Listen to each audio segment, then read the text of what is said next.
Voto ao ministro Flávio Dino. Novamente saudando a todos e todas, eu vi com muita atenção e fiz as anotações quanto às sustentações orais das defesas. Creio que, de fato, temos no curso da instrução debates relevantíssimos acerca da existência de dolo, a que, de fato, essa vontade livre e consciente supostamente existente ou em tese existente se destinava para fins de definição da tipificação. Creio também que a análise quanto ao artigo 13 do Código Penal, a relação de causalidade em relação a cada um dos fatos, eventos e supostos autores, como já mencionado na tribuna e agora pelo eminente relator, quanto ao artigo 29, a aferição da medida da culpabilidade de cada um e, por último, claro, superadas todas essas fases, eventualmente, a incidência do artigo 59 quanto à dosimetria.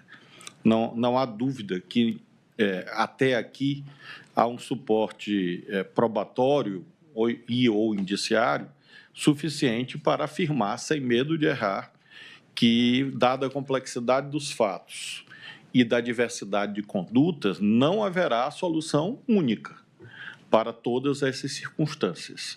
Não se trata de profecia, mas sim de uma visão metodológica relativa à formação da minha própria convicção de que teremos, no curso da instrução e em razão dela, sucessivas e diferenciadas respostas, indo desde eventuais absolvições até juízos condenatórios, não em relação a todos os crimes imputados pelo Ministério Público, mas sim em parte, e quem sabe, em alguns casos, a todos os crimes imputados.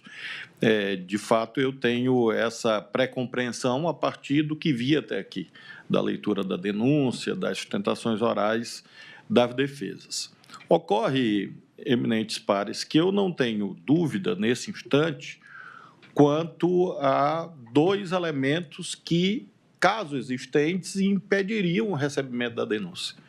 O primeiro, que foi corretamente no exercício de um direito, de um dever alegado da tribuna, de que, em relação a alguns dos denunciados, existiriam apenas fatos de terceiros. Eu consultei, no curso das sustentações orais, novamente a denúncia, esse material que foi coligido pelo eminente relator no seu voto, e creio que a classificação desses fatos poderá levar, como disse, a juízos distintos. Mas não há apenas fatos de terceiros em relação a todos os imputados. E tampouco há o segundo impeço ou empecilho que levaria à rejeição da denúncia, qual seja aquele atinente a algum tipo de responsabilidade objetiva, que seria hedionda, inadmissível, insuportável à luz do direito penal contemporâneo, assentado nos direitos fundamentais. Então, não vi até aqui a existência apenas de fatos de terceiros ou responsabilidade penal objetiva, que aí sim, a meu ver, levaria a um juízo de rejeição liminar da denúncia. Em vez disso, creio que há indícios de autoria suficientes para o recebimento. Quanto à materialidade, finalmente, apenas 3 notas. A primeira, em face do que foi sustentado da tribuna. Organização criminosa armada, tentativa de abolição violenta do Estado de Direito, golpe de Estado, sempre a remissão a esses elementos do tipo concernentes à violência e grave ameaça. É uma objeção de altíssima importância, mas, lembremos, por uma circunstância muito bem descrita na denúncia, não há dúvida no terreno da materialidade, que houve uma ampla mobilização não institucional, mas uma mobilização de indivíduos integrantes das Forças Armadas e indivíduos integrantes de forças policiais. Então, é esse elemento que, a meu ver, dá consistência, dá coerência suficiente nesse instante para, sim, nós identificarmos que, se não todos os integrantes, eventualmente, do itinerário criminoso estivessem armados, mas, pelo menos alguns, seguramente estavam, por um dever das profissões que exercem. E lembro, nessa observação quanto à materialidade, que há eventos públicos e notórios e que são descritos ao longo da apuração preliminar em sede policial, em que essa participação de indivíduos foi um pouco além disto. Há um evento em que o governo do Distrito Federal, por ordem do governador Ibanez, e isto está fartamente noticiado nos autos e fora dele, resolveu disponibilizar integrantes das suas forças locais para desmontar o acampamento no quartel-general do Exército, aqui no setor militar urbano em Brasília. Essa operação foi iniciada, inclusive, com a presença desses funcionários públicos do GDF. E ela foi interrompida por uma ordem superior, que, obviamente, é objeto da perquirição nessa ação penal, que fez com que houvesse, no interior das Forças Armadas, não sei de quem, de onde, uma determinação de não desmobilização do acampamento.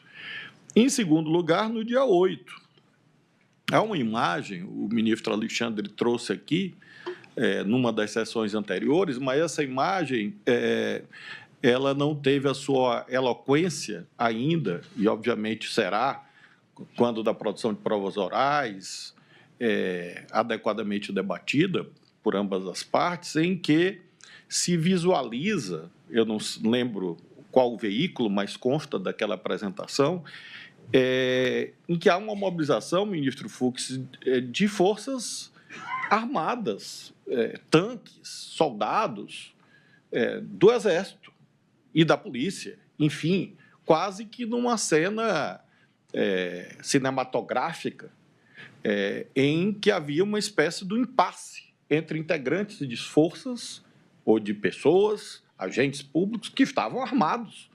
Inclusive, uma das imagens tem um tanque do Exército. Então, com esse suporte fático que integra a narrativa dos autos, integra a história brasileira, é muito difícil descaracterizar que não houve esse elemento atinente a armas, porque até visualmente havia, como fiz menção. E fiz essa reflexão quanto à materialidade em homenagem às sustentações orais que referiram a inexistência de violência e grave ameaça. A segunda já foi mencionada, sobre o papel da ABIN.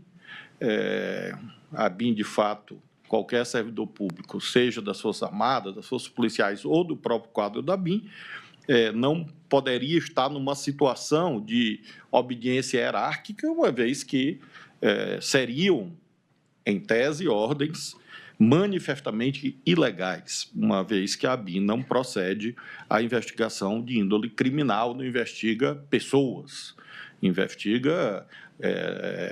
na verdade, investiga e elabora políticas públicas, posicionamentos estratégicos do Brasil, das instituições, jamais sobre supostos fatos tipificados penalmente. Então, é muito importante circunscrever que a ABIN, neste caso, comparece indevidamente nessa cena, como a ministra Carmen Lúcia hoje, inclusive, sublinhou.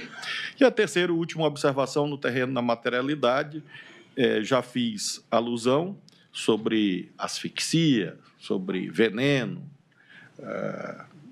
correlacionando isto com, simbolicamente, claro, no sentido conotativo, com as fake news. Então, as fake news são instrumentos, ou meios, caminhos de perpetração de ilícitos, por envenenarem a sociedade, por asfixiarem a verdade, são métodos que o próprio direito penal positivo, quando alude aos crimes contra a honra, impõe que a pena seja elevada ao triplo, salvo falha de memória, quando perpetrado por intermédio das redes sociais.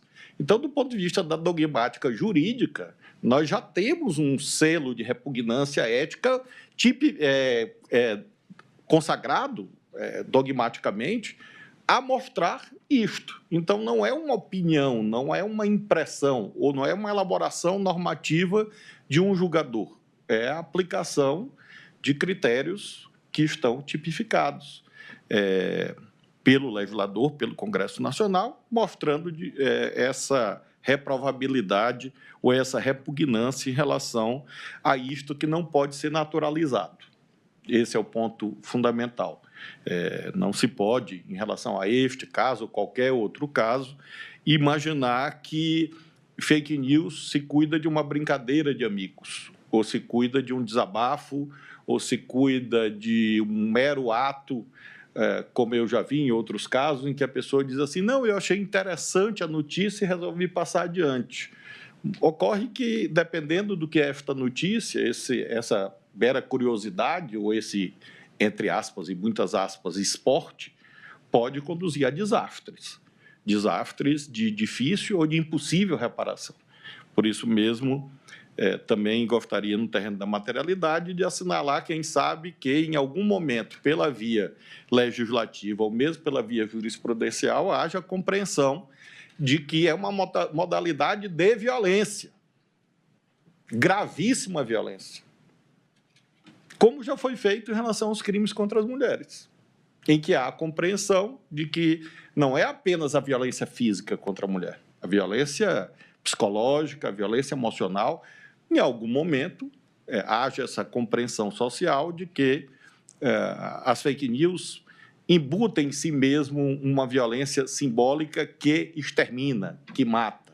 Mata moralmente, mata psicologicamente, cria danos mentais, assassina reputações e leva a terror dos alvos deste tipo de procedimento industrial, que é uma das marcas terríveis do nosso tempo, que é a monetização do ódio, a monetização dessa violência simbólica por intermédio da tecnologia. Então, também no terreno da materialidade, creio que temos este encontro marcado nesses autos e em outros, com a aquilatação adequada acerca desse juízo que cabe aos julgadores.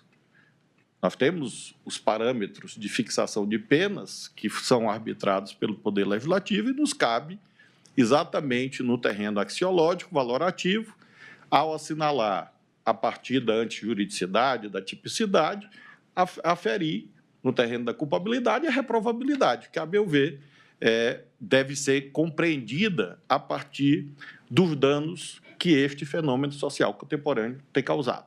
Danos gravíssimos, danos incontornáveis. Mencionei aqui tragédias e a cada operação policial que, ao tempo, o Laboratório de Crimes Cibernéticos fazia com jovens, nós encontrávamos exatamente este terreno cibernético como sendo este vetor de violências de gravíssima largueza, similares a uma facada ou a um tiro.